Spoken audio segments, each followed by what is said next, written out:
하고요. 두 번째 주제로 넘어가겠습니다. 감독님, 어제 그 대구에서 홍준표 시장과 김문수 장관이 같이 있는 사진 뭐 이런 거 있으면 좀 찾아서 알려주십시오.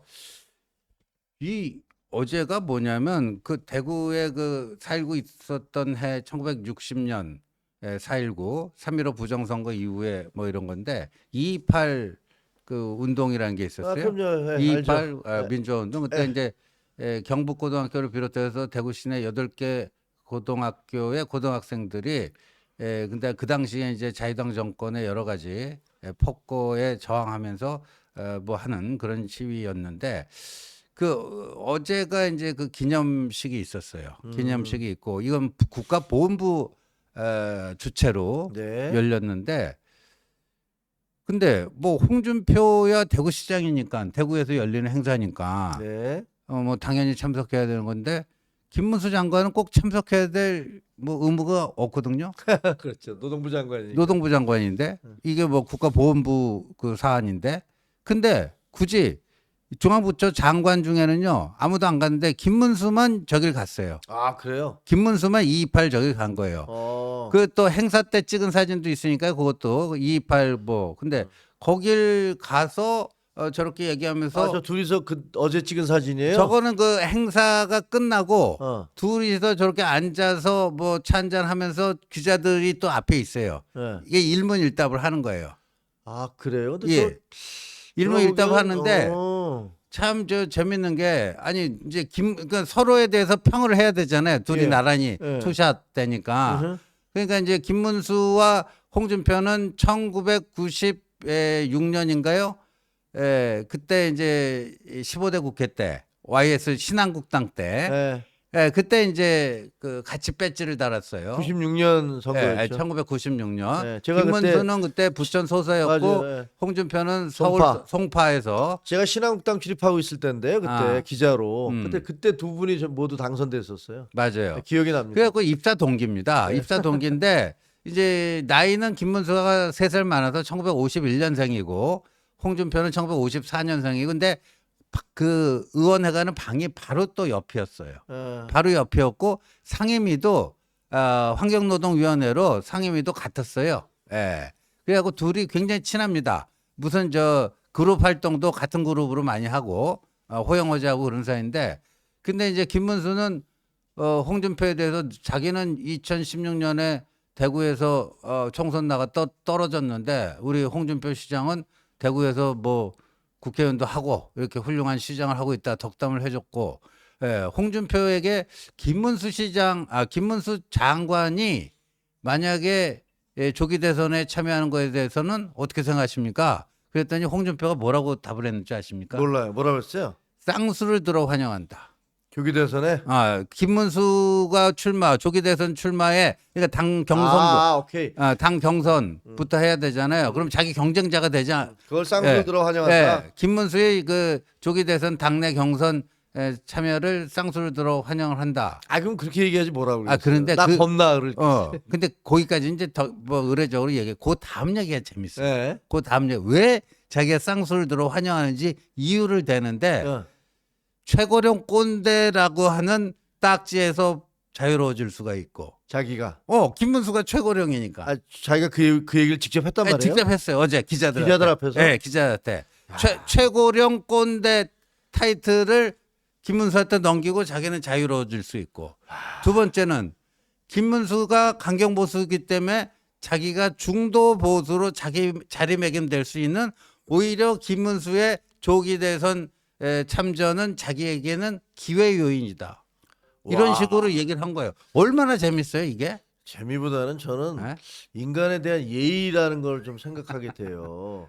아무리 그래도 지금 저 신전 의원 얘기한 대로 그렇게 오래전부터 그 96년부터 같이 쉽게 얘기하면 입사가 아니죠. 입 국회 동기이고 그리고 서로 여당 국회의원으로서 평생을 한 30년을 같이 살아왔으면 마이크 좀 가까이 대고 한 30년을 같이 살아왔는데 거기에 대고서 그런 식으로 사람을 저격하는 발언들, 뭐 꼰대가 네가 나오면 나는 이제 꼰대에서 벗어나는 거지라고 얘기를 하고, 너 극우니까 나는 이제 나도 이제 그 틀에서 벗어나는 거야. 난 너 다음이잖아. 나이도 너보다 좀 적고 극우인 것도 너보다 좀 적다라고 이렇게 얘기를 하는, 그거를 기자들이 물어보는데 그 면전에서 그렇게 얘기하는 거는 제가 보기에는 이거는 그 무슨 정치적인 답변이라기보다는 인간에 대한 예의라든가 정치인으로서의 품격 뭐 이런 걸 따지는 게 좀 웃긴 건지도 모르죠. 그게 그분한테 요구하는 게 뭔지도 그러니까 모르겠지만. 홍준표 시장한테 그거 너무 높은 기대 아니에요? 근데 하여튼 뭐 그랬든 뭐든 간에 이건 너무 심하다. 그렇게 음. 얘기하면 자기가 올라가는 게 아니라 오히려 사람들은 야, 저 사람은 정말 못됐네 라고 생각하면서 그 사람에 대한 지지를 철회할 가능성이 더 크다. 제가 만약에 참모라면 절대 그렇게 얘기하지 말라고 얘기하겠어요. 아, 당연하죠. 예. 그러니까 항상 이제 홍준표 시장에는 이 오랄 리스크가 있지 않습니까? 오랄 해저드. 리스크. 우리가 오랄 해저드라고 예. 막 얘기했었잖아요. 예, 한동안. 그렇죠. 그러니까 그런 문제가 있습니다. 그래서 그 옆에 앉아 있는데 말이에요.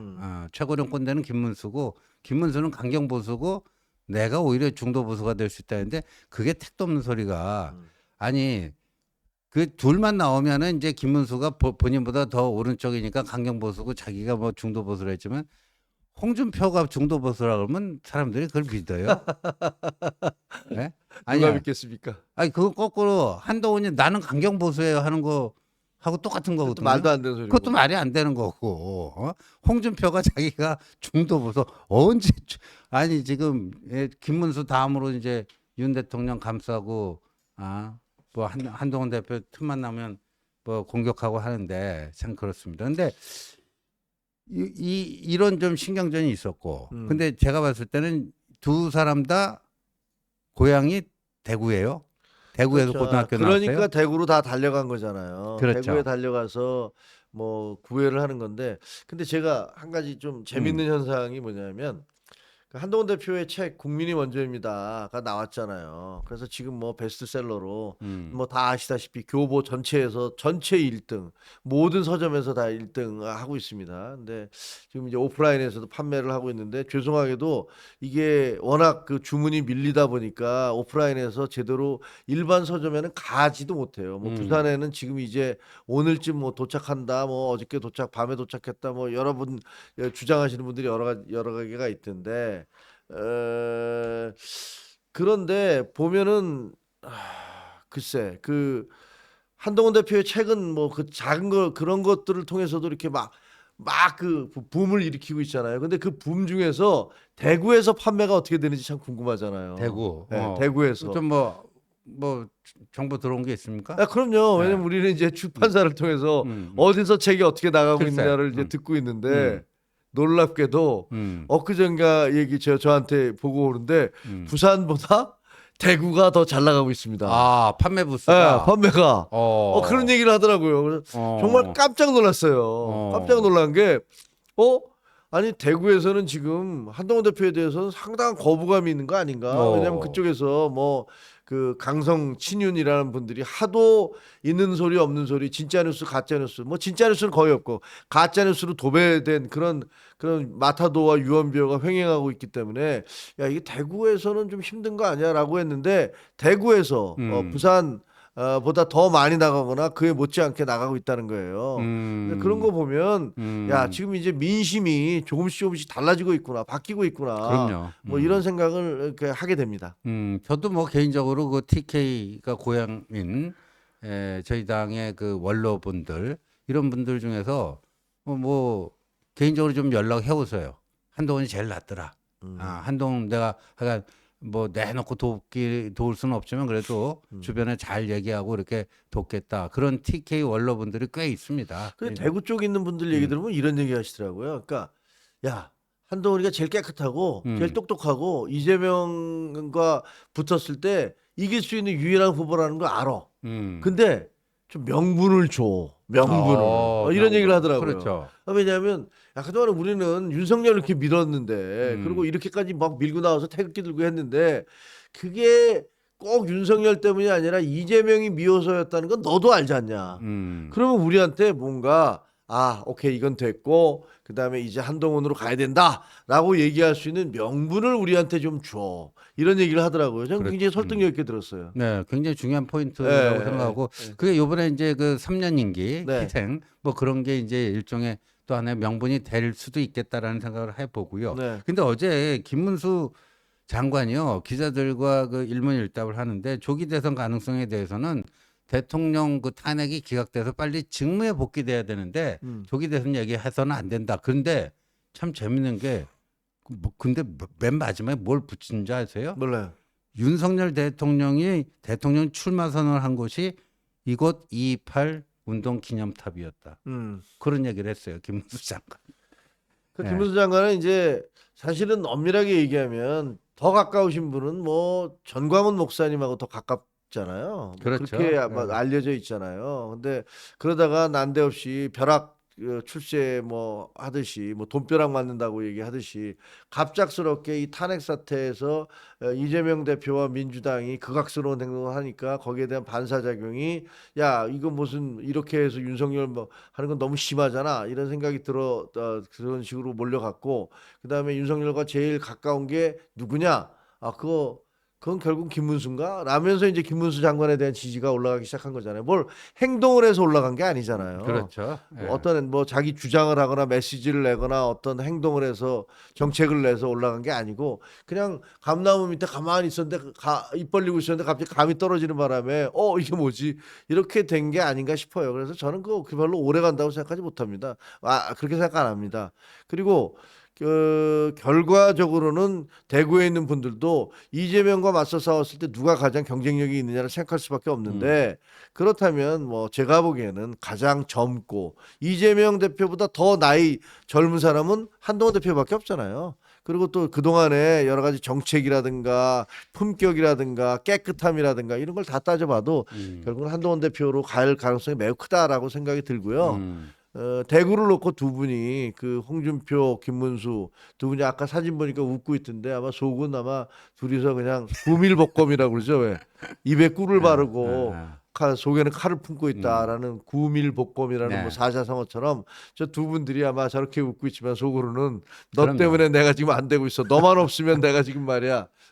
이런 생각 하시지 않을까? 예, 모르긴 몰라도 홍준표 시장 성정으로 보면 조만간 한동훈 못지않게 김문수 때리기에 나설 것 아니 같아요. 몇 번 때렸잖아요. 네, 이미 몇 번 때렸잖아요. 이미 몇 번 뭐, 때렸죠. 뭐 김구 선생의 네. 국적이 중국이었다니 뭐 일본 국적이 그때 일제 시대에 우리 한반도 백성들의 국적이 일본이었다니라고 얘기한 것을 놓고서 막 이 사람은 친중파다 친일파다 하면서 어떻게 두 개가 같이 되는지는 잘 모르겠어요. 그렇죠. 친중파면서 친일파라고 공격하는 것은 한 사람한테 너는 미국 사람이기도 하고 그다음에 무슨 뭐 그렇죠. 다른 나라 어디 사람이라기도 하다라고 비판하는 것과 비슷해 보여서 좀 이상하긴 해요. 네. 두 번째 주제 여기서 마감하고요. 이제 마지막 주제 좀 넘어가겠습니다.